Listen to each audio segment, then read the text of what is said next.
the most worst career-ending injuries in the NFL. Subscribe to the channel and comment down below saying I subscribe to enter this month's shoutout giveaway. Hey guys, what's up? Welcome back to Big Hit Central. Over the years, the NFL has become less of a sport featuring the best and most talented players and more of a league of gladiators, pounding each other into the ground for our amusement. While the NFL has become undoubtedly popular over the last few decades, there is a major downside to the sport: lots of injuries. The ramifications of vicious on-the-field hits are something we're more aware of. Seeing an athlete carted off by paramedics is always a poignant moment that is hard to forget. Here are 8 of the worst career-ending injuries in the history of the NFL. Number 1. Daunte Culpepper. Culpepper was one of those players who seemed to get injured when the world was at his feet. In 2004, he accounted for 5,123 yards of offense, a number that was at the time a record for an NFL quarterback. He was a player with a combination of size, running ability, and passing accuracy, the likes of which the NFL had never seen. It was the 7th game of the 2005 season when Culpepper's NFL career essentially ended. He suffered tears of the ACL, MCL, and PCL in a knee, and while he tried comebacks with a variety of teams, he was just never the same dynamic playmaker as before. Number 2. Terrell Davis. Davis had a stunning 4-year career in the NFL before injuries cruelly struck and derailed his chance of becoming one of the greatest running backs of all time.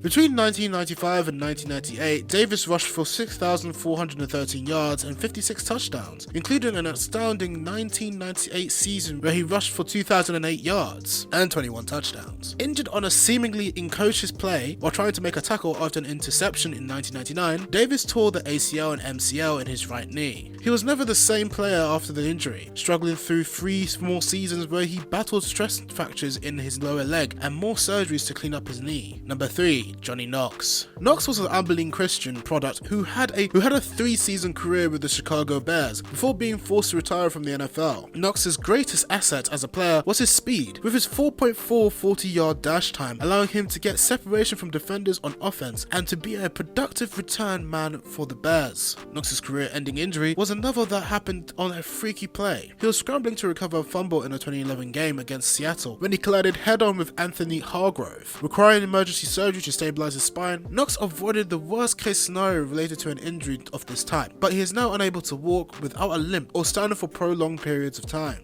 Number 4. Joe Theisman. Former NFL quarterback Joe Theisman played his entire 11-year career in the NFL with the Redskins. The career of the 2-time Super Bowl winner came to an abrupt end during a Monday night game in 1985 when he sustained a brutal break in both bones of his lower right leg. The hit on Theisman came courtesy of Giants linebackers Lawrence Taylor and Harry Carson, a going-away present for a quarterback who would never play again. Number 5. Kevin Everett. In a play that pushed the NFL to consider the injury risk associated with the special teams play, Everett was injured in Week 1 of the 2007 NFL season. The third-year player for the Buffalo Bills raced down the field in kickoff coverage, only to suffer a catastrophic injury when trying to bring down Denver Broncos return man Dominic Hickson. Everett suffered both a fracture and a dislocation of his spine on the play, and he had to have surgery to put a plate and screw into the spinal column to ease pressure on the spinal cord. Everett was unable to move anything other than his eyelids on the field after the incident, but pushed through his life-threatening injuries to walk by December of that year. Number 6. Eugene Wilson.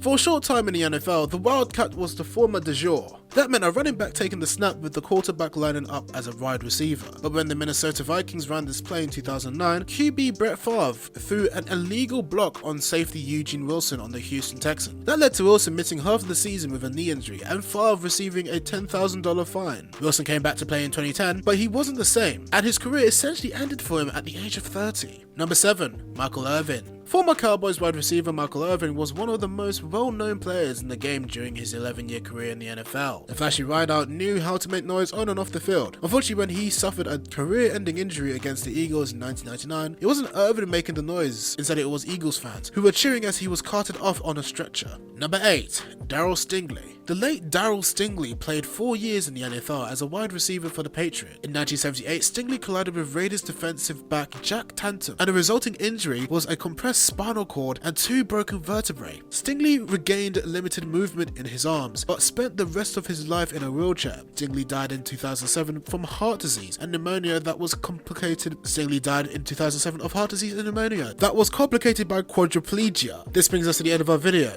I hope you enjoyed it. Hit like if you did, and don't forget to subscribe to our channel so you don't miss out on any of our videos in the future. Also, watch the 2 videos that are on your screen because I'm sure you'll love them. With that, I'll see you in the next video.